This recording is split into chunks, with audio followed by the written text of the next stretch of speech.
Welcome to the Designated Drinker Show, the podcast that's raising the bar on craft cocktails. I am your host, Louise Solis, and with me is my very, very talented friend, who I would stomp grapes with any day of the week, the Mixtress DC Gina. Hi, Louise. How are you? I'm good. You know what I love when you say the Mixtress DC Gina? It always reminds me of my Instagram handle. I'm like, that's who I am. Yeah. Just in case you don't know who you are. I mean, some days I'm not sure what's going on, but yeah. So speaking of grapes, Gina, I'm sure you know that women have been growing grapes and making wine for centuries. But do you know who... Eons. Eons. There you go. I like eons. Centuries, eons. That's many, many centuries. Do you know who Hannah Weinberger is? No. All right. Here we go. I'm going to share just a little bit of Napa wine knowledge with you. The modern wine industry as we know it today in Napa began in about 1960. But really, winemaking had been a big part of the economy there long before that, long before even Prohibition. Which brings me to good old Hannah. You see, Hannah earned the distinction of becoming California's first female winemaker. When you ask? Well, when would that be? 1882. Oh, I love that. Yeah. Her husband dropped dead in the field and she had to take it over. Oh my God, shut the hell up. You must have read my notes because unfortunately her husband was shot dead by a disgruntled employee. There you go. You remember, it was the wild, wild west. That's it. So she took the bull by the horns, if you will, and she took control of the winery. And in 1889, she crossed the Atlantic Ocean to appear at the World's Fair in Paris as the only California female vintner. That's amazing. To win silver medal in the wine competition. That's pretty cool, huh? Wow. Yeah. And she would continue to run the winery until Prohibition, of course, forced closure in 1920. And unfortunately, she was kind of lost in time. It was almost 50 years later before she even rose to any kind of knowledge again, that she kind of was lost to history for 50 years. Wow. Yeah. Yeah. That's pretty cool. That is cool. But I mean, like... That's because she became a bootlegger and married a Kennedy. And then that's where she went. I love how Gina just makes up the rest of the history. It made the story better. Obviously. Yeah, and sure. then she moved to Maine. I mean, it's a whole thing. that minx. So, as part of Women's History Month, March 25th, did you know, is National Women in Wine Day? Wait, what day? Yeah, March 25th is National Women in Wine Day. I love that. Yeah. So I did not know that. Is that new? I feel like that's fairly new. I don't know. You'd have to check that one out. I'm not sure. But it celebrates women in wine across the globe, past and present. And so, like Hannah Weinberger, I think today's designated drinker is going to have a lot to say about wine. I feel like the 25th is we party. Let's do it. And we're going to do it at our guest's house. She just doesn't know it yet. Not even at a restaurant. We're going straight to her house. No, she's the co-founder of Go There Wines, which is bringing to market trailblazing wines made by women and other underrepresented winemakers from lesser-known winemaking regions around the world. I think I need more wine because I had a hard time with that. So please welcome to the show, Rose Previte, and she'll fix all the things. Welcome to the show, Rose. No, it's not your fault. There's a lot of alliteration in there. We made it as hard as possible to explain our mission. Hopefully I will be able to say it all in an easy to understand way. And I promise you my bar at my restaurants is better than my bar at my house. So you do want to come to my restaurant. I don't know if you have that, Gina. I don't know, like at home, I feel like I never make drinks because I make so many of them in my restaurants, but I do have many, many bottles of wine in my house. So we would be happy to have you over anytime. I was just going to say, let's just seek the cellar and then we're good for that. Yeah. I was going to say my actual bar though is probably lacking since I usually have my cocktails at the bar these there days. You go. But yeah. Oh, it's always nice to let someone else do it for you. Yeah, it's like not cooking at home. You just like eat cereal. Like, yeah, it's how chefs like eat ramen because it's like, no, I can't cook anymore. It's ever. Similar. Yeah. Yeah. Mm-hmm. Yeah. 100%. Yeah, that's true. I was really surprised. My ex-brother-in-law was a chef. And I guess it's before I was very young, didn't quite understand like the ways of chefs, of chefery yet. Yeah, and the chefery. Yeah, the chefery. All he ate like Velveeta Kraft macaroni and cheese and stuff like, and I was like, what? You can't really, because he made this amazing macaroni and cheese, but that's what he ate at home. I was like, that I don't even understand. But I mean, the last thing you want to fucking do is do something else that's to do what you did all day. Yeah. Imagine you went home and start podcasting. You're like, hi, hi, Dave. It's really good to see you. Happy for coming to dinner. Everybody. applause. I mean, seriously. No, It's like the last thing you want to do. Yeah, exactly. You want to like scrub off your makeup, dump room temperature white wine in a glass, put ice in it, and expensive wine too, not some shit wine. You're like, you just Never do it. shit wine. And then if your friends are there, you're like, and what is your problem? Yeah. That's right. That's a mantra. And yes, I just put my ice in it. And your point is, I'm enjoying it. Shut the hell up. So speaking of wine, tell us a little bit about Go There Wines. Thank you for asking. It's something different. I have sold a lot of wine in restaurants over the years. And that is actually where, Go There mission sort of was created, but to expand it, we started this company during COVID. My husband, our first venture together, which has been very interesting. We've always been in very different industries. So trying to join forces has been its own journey and probably for another podcast. Yeah, that's a lot of wine, on a couch. A very different subject. Yeah. Let's cover that one with our therapist in the room and all that stuff. But we're doing very well. And our good friend, actually his college roommate and the best man at our wedding, Chandler Arnold, the three of us started this company during COVID. I live between LA and DC. And my husband and I were on a cross-country road trip. I will not forget it anytime soon because we were avoiding airplanes. And you could totally question me on whether driving across the country was safer than flying, but this was like the very early days. And we were very scared of airplanes and like everything was bad. And we called Chandler. He and my husband both were deciding to leave 20-year careers with the same company that they had been with for many, many years. And a conversation ensued where we decided to do something to make the world a little bit better. But that was also kind of fun and meaningful. And our three heads together kind of came up with the idea of Go There, which is a direct-to-consumer, retail wine company that's based in California. So all our wine is being stored there and is shipped from there. You go online, you buy it, it's direct to your doorstep in 48 states. There's a couple holdouts that won't let us do it. And my whole family in Michigan just can't order it, which is really frustrating. Come on, Michigan, let's do better. Tennessee, is that one of the other ones? It might be. I can't remember. Michigan's the one that hits the most because I have all my family's there and they cannot buy our wine, which is very frustrating. But otherwise, most states we can get to you. But the mission behind Go There is it's really to have some social impact. My husband and I lived in Russia from 2009 to 2012 in Moscow. Cool. Yeah. It was cool at the time. Cool and very, very cold. And all of the things you think Russia is. The greatest gift that Russia gave me was introducing me to the Republic of Georgia. And while we were there, Georgian wine was embargoed. So the Russians were punishing the Georgians at the time for a war they'd had a couple years earlier and said, hey, we know you guys only make wine for us, but like we're not going to buy it anymore to hurt you. Yeah. And I actually have a master's in public policy from way back in the day. And my brain, that was like the bartender brain. But then the policy brain was like, wait, wine is geopolitical? They didn't tell me this in school. You're like, wait, what? All things are. And my mind exploded. And then I realized there's this big, mean country, like punishing this sweet little country by not importing their wine. So we had to go see what it was about. David and I fell in love with the people, the food, the hospitality, the wine. And like jerks, who think we're well-traveled and well-educated, we had no idea at the time, this is 2009, that Georgia had been making wine for 8,000 years. We had no idea that they've been doing this before the French, before everybody else. We learned so much. And more than anything, we learned the true passion and absolute pride that the Georgians take in winemaking. So I kind of decided after all that I couldn't get this wine while I was living in Russia. We had to carry it back with us for all our expat friends. That was kind of the rule. You went to Georgia, you had to bring it back for everybody because we couldn't buy it there. And when I decided to open Compass Rose, my first restaurant in 2014, I sort of vowed that my Putin protest would be to sell as much Georgian wine as humanly possible. So I got to know the Georgian community. They very big base in DC, and they were like, yes, we get you're not Georgian, but we want to do everything possible to help you put us on the map. And so we have a long relationship with the Georgian community and the embassy here in DC. And we've sold a hell of a lot of Georgian wine over the years. But when I started to really get into it, I realized this is not just a problem in Georgia. Like this is a problem in Lebanon, where my family hails from.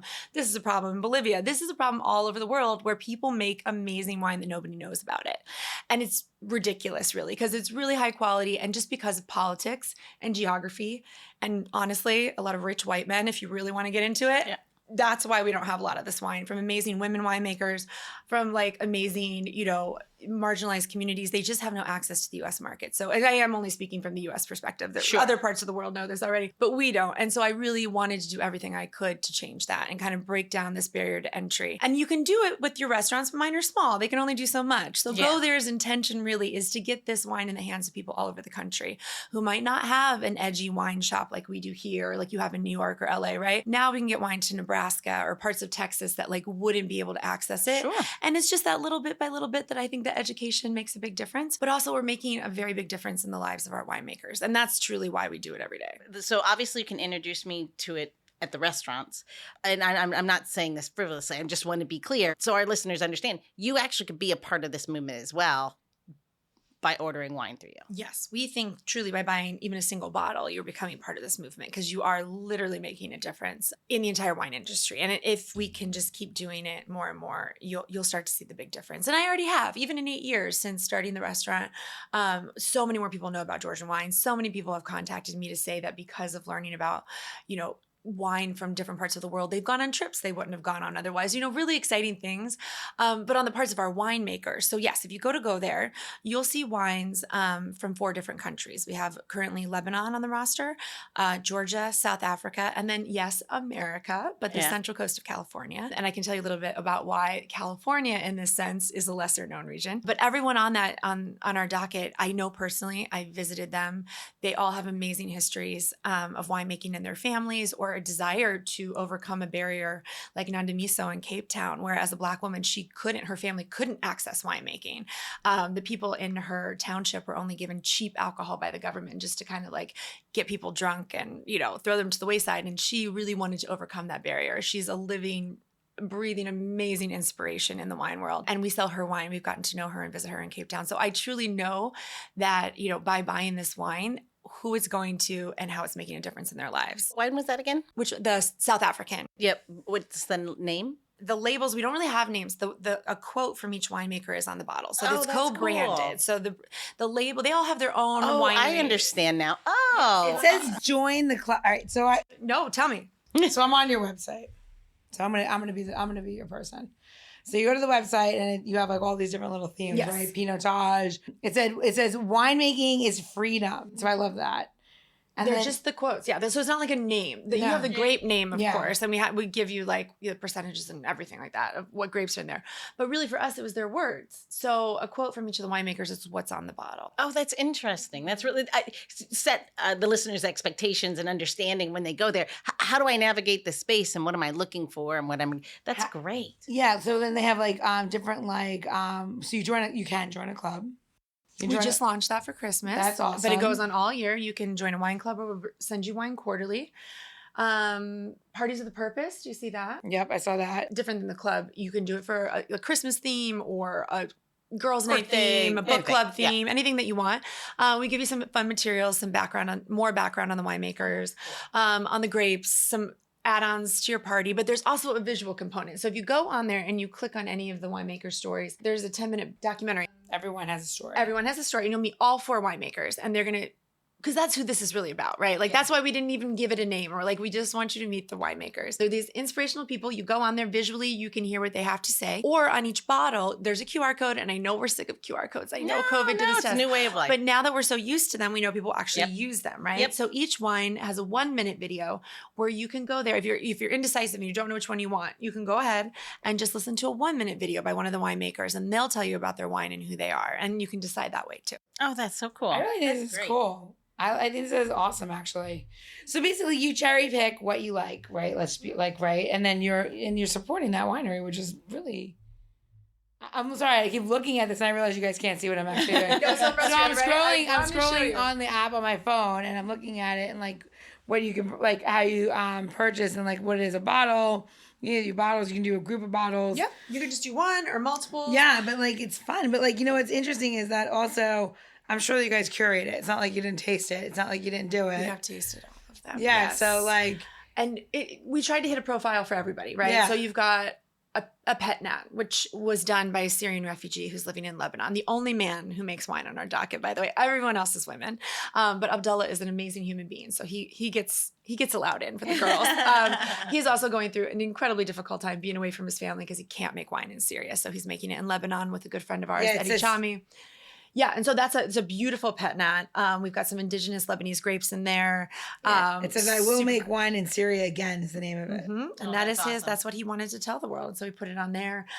We have an amber wine from Georgia. We've got a white from Lebanon, made by a female winemaker. So we try to get it's hard in your first year because it's a small collection, Sure. but we were trying to hit all the profiles that we thought would make people happy. But we hope to grow every year. And I mean, one of the things that we do, and I know, Gina, you probably know this, like when you work with small distillers or winemakers, especially with grapes, if you don't have the income up, if you don't know how many bottles you're going to sell, you might not be able to plant grapes for the next year, right? Wine's always like a year ahead. So one of the things that Go There does is by guaranteeing the sale up front, they can get even innovative. Bai and Gavansa from Georgia, they're sisters. They're the coolest people that you would love to have a glass of wine. I wish they were here right now. They're so much fun. They learned winemaking from their grandfather and they just took over the company a few years ago. And they wanted to experiment with this grape called Delshavi. It's endangered because the Soviets tore it all up during Soviet times in Georgia. Only one farmer in their village grows it. They really wanted to support him and use it and do something with the grape, but it's kind of, they didn't know how it was going to turn out. So they were scared to do it because their margin is, so crappy when they're not sure if anyone's going to buy it. So we said, up front, we're going to buy all the grapes. And then we're going to pay you to make the wine, and it's good. And you can experiment, and you can be scientists. And they were so excited about it. And if now, it sucks, we'll make vermouth. And exactly. I even said, I will drink it. If nobody else, I am not fancy. I will drink it if nobody else will. It's beautiful. We, made an environmental difference. We made an impact in a small farmer's life. And now the girls are putting money into growing those own grapes on their own farm. So we're actually going to keep reproducing these grapes that might have just gone extinct. So there's truly it's the most detailed background on every single one of these wines. What's really unfortunate, Rose, is that you're not very excited about this. No, I hate it. I hate it. Sorry, guys. It's the end of the day. I had to keep you awake. I'm just It's great. No, this is great. This is awesome. I find that pretty cool. You know what I think's cool? Your tips and tricks. Great. Let's do a quick little tutorial trick. All right, let's do it. Okay.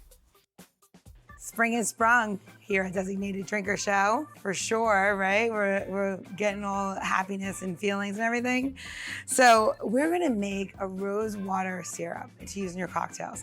And we're gonna do it not just using the rose water that you buy in the grocery store, which you totally can. We're gonna use a rose tea. So it's a sweet rose tea, and we're gonna put it into hot water. And you want it to be a little bit around 156, 160. So that is not a boiling temperature. And the reason why is because you just want that aromatic to hit. Now don't worry, you're going to strain this, right? So I'm just gonna put that in there and you see that it's turning brown. Just a little FYI, when you steep roses, whether it's crushed roses in tea, rose buds that you got dried or whatever it is not going to turn red. So if you're looking for that, you need to put food coloring in, okay? You're gonna add a little bit of sugar to that, so we all know that if you're doing any sort of simple syrup, it's a 50-50. When you put the two things in there after this is steeped for a good 12 minutes, you'll dissolve your sugar, and this is enough for 2 or 3 cocktails. You don't have to make a huge batch, but if you are gonna make a huge batch, you'll just go to designateddrinker.show and I will give you the recipe for batching this for a large garden party, if you will, for the spring. And what you're left with is this beautiful, ambery, rosy, I can't describe, reddish color cocktail syrup, which is literally so beautiful. And I almost need to wipe, well, you can see it from the paper. It kind of has a red tint to it. So enjoy, embrace, and make flower cocktails in the spring. Cheers. So, Gina, that was amazing. Who doesn't like a little tea? A little rose, a little tea, a little sweet. Love it. Honestly, from that part of the world, it's so amazing, right? They use rose buds, rose tea, right? And rose tea, let's just be clear, is dried roses and mashed up, right? And ground or sometimes whole, depending on what country you're in or where you are, mixed with some different herbs. And it's steeping them, it's about the fragrance. It's not so much about the taste, but then adding sugar, makes a really beautiful cocktail syrup that you can use in all different kinds of cocktails. Is it a particular rose or is it multiple roses? Well, this one is a sweet rose blend. So they're the smaller roses, right? So those ones that you see that grow in clusters and they're very, very fragrant. That's would be the rose bud that they use. Nobody's using long stem roses to make rose tea, just so we're clear. That's a good clarification. Yeah. They're if you ever see those cluster of roses at people's houses that are very, very small, those are the ones, and they pick them right at budding. Yeah. Because they're the sweetest because the sugar's spilling into them. Interesting.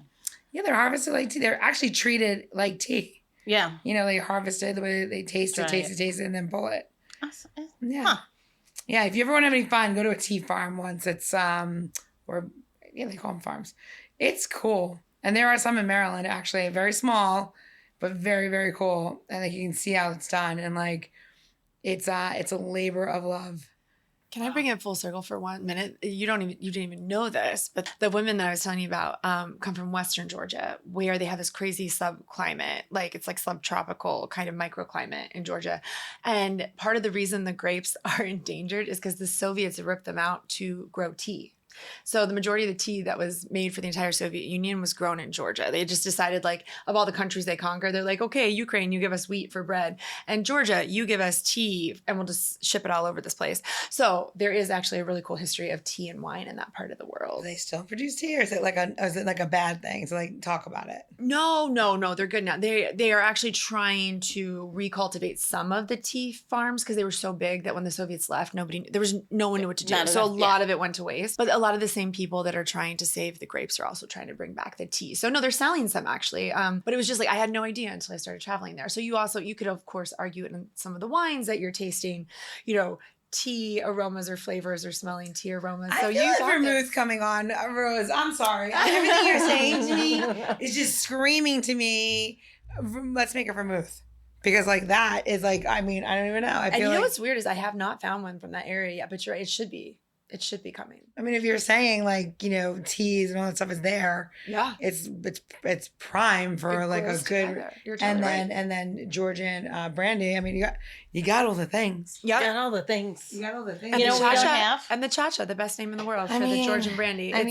It's got floral notes. It's all in there. I feel like we're right at the point where we are going to go to your house. I have all of this in spades. This I promise you. I have a lot of Georgian. Okay, before you leave to go to Rose's house, I need you to give me where gotta do our housekeeping. We're going to go to designateddrinker.show to get the tips, tricks, how-to recipes. And you can follow us on Instagram at designated drinker, and you can get to see my face making you some rose tea syrup. Absolutely. And the other thing, if you go to designateddrinker.show, or if you just scroll down to our episode notes, we'll make sure we'll have links to get you to where Go There Wines and find out all the things that Rose is doing, so that you too can that'll be 46 pages. Amazing. Yeah, I know. It'll be like its own website. No, a lot of COVID anxiety, guys, is just channeled into new projects. But yeah, you can by ordering the wine, like we said, you can also support these amazing people around the world. Cool, good cause. Good wine, good causes. Doesn't get better than that. All right. I think this, I'm getting the nod from Kim, which means don't worry. It's just the end of part 1. There's more. With co-founder of Go There Wines, Rose Previte. But again, if you're anything like me or Gina, and I think Rose. 100%. One round is just never enough. So go top off that drink and get ready for part 2 of this episode as we continue our boozy banter. And Gina's going to share her amazing rose-inspired cocktail. The Designated Drinker Show is produced by Missing Link, a Latino-owned, strategy-driven, creatively fueled production co-op. From ideation to creation, we craft human connections through intelligent, engaging, and informative content. Also in the Missing Link lineup of podcasts is Roger That, a podcast dedicated to guiding you through the haze of dementia, led by skilled caregivers. Now, if you're looking for a whole new way to enjoy the theater, check out Between Acts, an immersive audio theater podcast experience. Each episode takes you on a spellbinding journey through the works of newfound playwrights, from dramas to comedies and everything in between. Find Missing Link's League of Podcasts on Apple Podcasts, Spotify, or wherever you listen to your podcasts. And while you're there, please don't forget to follow, download, and review the shows. Your reviews help our shows reach new audiences. To find out more about Missing Link, visit missinglink.company. That's missinglink.company.